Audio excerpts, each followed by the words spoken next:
Hello everyone, welcome back to JSTBlessed channel where we film about faith, career, education, lifestyle and more.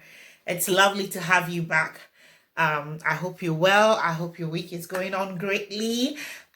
Today, I hope that you always keep in mind Nehemiah 8:10b, the joy of the Lord is our strength. Thank you so much for joining us today. This is a continuation of the Big Money Talk series. And today we're going to be talking about leaving a legacy. Whoa, this will be the last of the Big Money Talk series.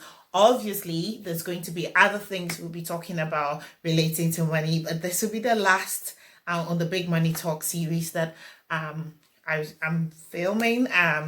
And I hope that it's been useful. I hope you've put in place all those practical steps. I will leave the link in the description box of all that we've mentioned so far so that you can go and watch those. And I hope that it's been a great blessing. Nehemiah 8:10b says that the joy of the Lord is our strength. May the Lord continue to give us strength for all that we go through.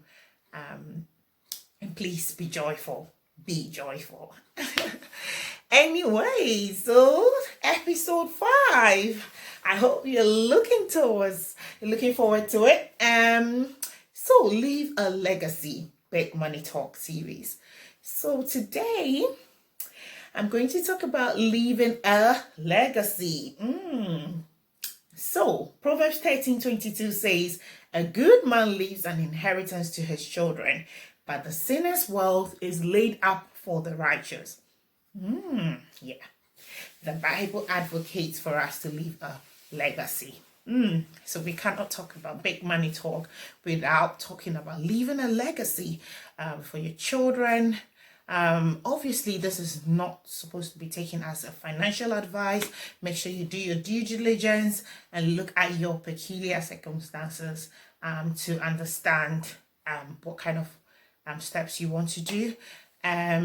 So we'll continue on the big legacy talk, leaving a legacy. Anyway, so what are some of the things that I want to bring people's attention to? One of them is insurance.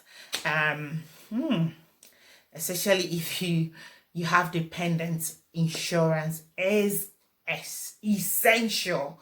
You need to have some form of insurance. The good thing about, especially in the UK, is most employers do cover us in terms of different types of insurance policies, like life assurance, and it depends, but you basically want to read your contract if you're a worker, especially in the UK, and understand what kind of insurance policies you're being covered for. If there are policies that your organization is covering for, do well to sacrifice that £10, £20 a month to cover your children and to cover yourself. In terms of, say, the group health, sometimes I have like a health insurance policy and things like that, because you can easily spend £20 without even noticing. So it's good to just have those come out of your salary before it gets to you. But obviously it depends on your financial circumstances, so you need to understand what your financial circumstances are. Leaving a legacy, we cannot mention this without talking about pensions. Pensions is one way that you can leave a legacy. I would encourage people to maximize the pensions that you can take, contributions that you can take from your organization. So for example, when a company that I used to previously work for, they used to match whatever you put in. So if you put in 5% up to 10%, they will match it. So if you put 5, they'll put 5. If you put, I think, up to 6% or so. But if you put 6%, they'll max it the same. They'll give you similar. So you sacrifice that and then they'll give you that. So if you've worked out your income and your expenses and you are able to afford it, it's something that I'll really encourage. Is like literally getting paid extra for doing nothing, but just obviously increasing your salary a bit. increasing your salary contributions a bit. But obviously that's for the future, so it depends on you what your short-term or your long-term financial vision is. If you haven't watched, look at the episode 2 on financial vision.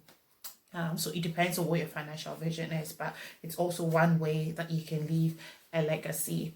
If you are self-employed, look at also getting, there are different sort of pensions set for the self-employed. So look at that, because obviously people who are working have advantage of the employers enforcing these. But if you are working for yourself, this is something that you need to think about and have those in place. Giving. You need to leave a legacy or plan or budget to give to people. It doesn't need to be a lot, but have in your plan whatever money that you have to budget to give to somebody. Be a blessing to somebody. Plan in a month, okay, who can I be a blessing to? It doesn't need to be a lot, but it's something that I want to encourage people to do. Be a blessing. It can just be small, even can just be a small gift, but it will go a long way. Put that in your budget if you can afford, obviously. Give. Also, I will go back to the topic of insurance. So leaving a legacy, life insurance, if you have kids, it would be good to at least have a life assurance policy. It's essential if you have dependents, and make sure you put it in trust. Obviously, this is all not financial advice for myself because I'm not qualified to do that. I'm going to leave a link below of someone that I have been speaking to, and he's really good. He can explain what policies. He can look at your contract, what will be best for you, income protection, whether it's financial protection. There's also a policy called it's called like a insurance policy that basically for every day that you are hospitalized, they actually pay you something for it. So it's quite good, and it doesn't look at your previous ailment, any ailment that you had previously. So that's really good, and it's really cheap per month. Well, it depends, but compared to what you get, but I think you need to hold the policy for a year. It's something that I have personally taken. So I would encourage people. I'll leave his contact in the description. He will go further. He's qualified to do that. I'm not qualified to give those kind of advice, but it's something that I want people to think about. God forbid, we don't want to be hospitalized, but there are other, not only just the hospitalization, actually, different kind of sickness, fractures and things. They're going to pay a certain amount of money. These are costs that if you've not planned for them, they can be quite a lot. So it's good to have those in place. I hope this was useful. Any questions, I'll leave my email in the description. But let's think about leaving a legacy, blessing people, giving to people, having insurance policies in place, maximizing our pensions, and hopefully that was beneficial. Wherever you are, there might be different options available, but think about it. Go and speak to financial advisors and things. Sometimes these are actually free. You can actually walk in and say, okay, what can I do? Leave a will. Sometimes there are like free will services and things. So these are things that you need to be thinking about. I hope that was useful. Have a blessed week ahead, and see you next time. Bye.